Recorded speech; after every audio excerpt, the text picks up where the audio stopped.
बताओ दोस्तों, 34 साल का कोई बच्चा देखा है आपने कभी? दादी, दादी आई, दादी आई।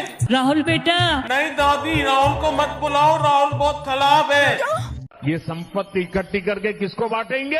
मैं जिस दिन हिंदू मुसलमान करूंगा ना, जिनके ज्यादा बच्चे हैं उनको बांटेंगे। और मैं हिंदू मुसलमान नहीं करूंगा। कांग्रेस के घोषणा पत्र में पूरी तरह न हम इस्लाम के विरोधी हैं, मुस्लिम लीग की छाप है।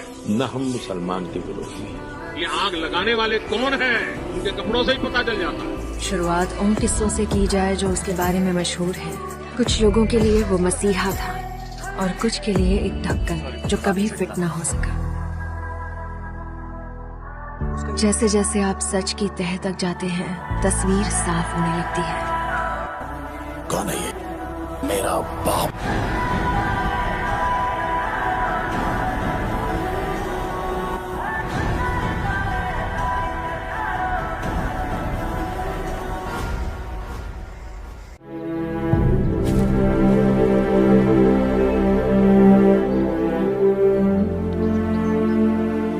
कल सुबह की फ्लाइट से लंदन जा रहा हूँ। तुम्हारी टिकट कैंसिल करा दी है।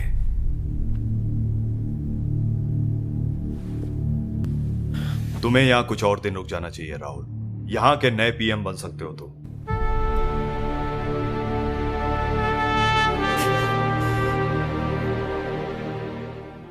ये आप क्या बोल रहे हैं? तुम्हारी पापा के मौत के बाद इस पार्टी में बहुत सी समस्याएं बढ़ गई हैं।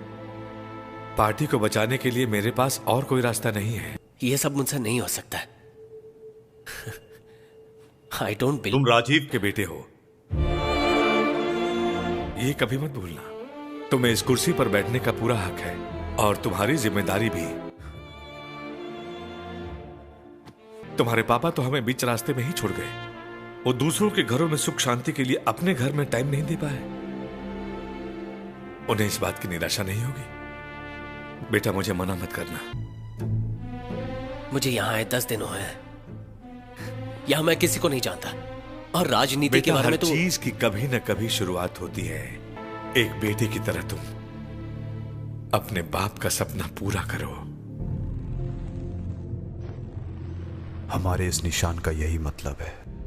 कांग्रेस के इस निशान का मतलब है उम्मीद, और इस उम्मीद में छिपा है हमारा हिंदुस्तान। वो हिंदुस्तान जिसमें हर एक नागरिक में काबिलियत है, अच्छाई है। बस यही एहसास तुम्हें उन्हें दिलाना है।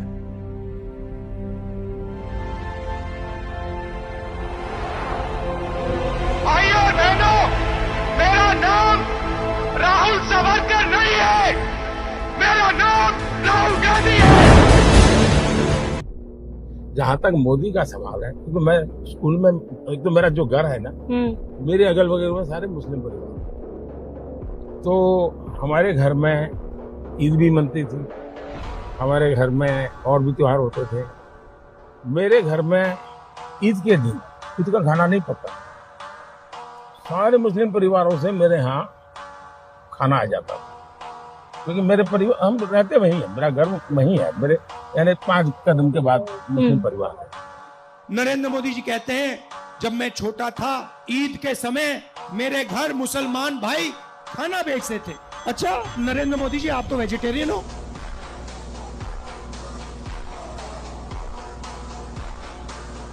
तो इसका मतलब आप वेजिटेरियन नहीं हो क्या? पूरे देश को आप 24 घंटे कहते हो कि मैं वेजिटेरियन हूं, और फिर जब आप छोटे थे मुसलमान भाई आपको ईद का खाना भेजते थे और आप खाते थे। तो अब ये नए नरेंद्र मोदी आए हैं क्योंकि इनको पता लग गया है कि इनकी बाय बाय होने जा रही है। देखिए सुधीर चौधरी जी। जी सर। वैसे तो हम किसी प्रेस कॉन्फ्रेंस में जाते नहीं हैं, लेकिन यहाँ किस लिए आए मालूम है? जी नहीं। इसलिए कि जनता कहेगी कि लाई डिटेक्टर मशीन पर बैठने की हिम्मत सिर्फ नरेंद्र मोदी जी ने की है। बिल्कुल सही कहा सर। और इसका मतलब क्या होगा? मालूम नहीं सर। इसका मतलब ये होगा कि पूरे भारतवर्ष में मोदी जैसा अच्छा और ईमानदार नेता है ही नहीं। वाह वाह, क्या बात, क्या बात। लेकिन सवाल वही पूछिएगा जो हमने लिख के दिए हैं। वो स्क्रिप्टेड सवाल होता है, मोदी जी आप आम कैसे खाते हो, मोदी जी आप ये कैसे करते हो। अब गलती से क्या हुआ, वो स्क्रिप्टेड वाले इंटरव्यू में एक नमस्कार दोस्तों, welcome to the first episode of झूठ बोले कौवा काटे। आपका दोस्त, आपका होस्ट ध्रुव राठी, झूठ पकड़ने वाली मशीन। और आज इस पर बैठने का साहस करेंगे हमारे देश के प्रधानमंत्री श्री नरेंद्र मोदी जी। नरेंद्र मोदी जी, पहले आप अपनी ऑडियंस को ये बता दें कि जो भी सवाल मैं आपसे पूछने वाला हूँ वो सब आप ही ने मुझे लिख कर दिए हैं। बोलिए हाँ या ना। नहीं। यहाँ पर लाइट जल गई दोस्तों। देखो दोस्तों, हमारे देश के इतने बड़े प्रधानमंत्री देश में खुलेआम झूठ बोलते हैं। इधर आ। ये क्या बकवास कर रहे हो तो? सर, मैं खुद नहीं जानता हूँ मैं क्या क्या बोल रहा हूँ। Sorry sir. ठीक है। अरे सॉरी क्यों बोलूं तुझे? फेकू, झूठे। पागल हो गया क्या? छोड़ू मैं नहीं तुझे, जेल में डलवा दूंगा, तेरा यूट्यूब चैनल बंद करवा दूंगा। अरे तू क्या बंद करवाएगा मेरा चैनल इलेक्ट्रल बॉन्ड चोर। चलो उसको रोकना पड़ेगा। इतनी पब्लिक है, उनका तो लिहाज करो। पब्लिक? अरे ताली मारने वाले अनभक्त है, अनभक्त। क्या बोल रही है? तुम पागल हो गए। रूप के बच्चे ने मेरी बेइज्जती की मैंने बर्दाश्त कर लिया, लेकिन मैं जनता जनार्दन की बेइज्जती बिल्कुल बर्दाश्त नहीं कर सकता। पागल हो गए हो क्या? मैं तैयार हूं कहीं भी किसी टाइम भी नरेंद्र मोदी डिबेट करें मेरे साथ। आपको क्या लगता है नरेंद्र मोदी डिबेट करने आएंगे? भगवान बुद्ध के साथ मेरा एक और संबंध भी है, जिसमें अद्भुत संयोग भी है और जो बहुत सुखद भी है। क्या बात है? साथियों, बोहरा समाज के साथ मेरा भी रिश्ता बहुत पुराना है। क्या बात है? क्रिश्चियन कम्युनिटी के साथ तो मेरा संबंध कोई नया नहीं है, बहुत पुराना बड़ा आत्मीय नाता रहा है। बिल्कुल सच। जीवन का एक महत्वपूर्ण कालखंड मैंने आदिवासियों के बीच में बिताया है। बलिया से मेरा एक भावुक रिश्ता, पंजाब के साथ मेरा विशेष नाता रहा है। अरे यदुवंश के साथ तो हमारा रिश्ता है, हमारा नाता है।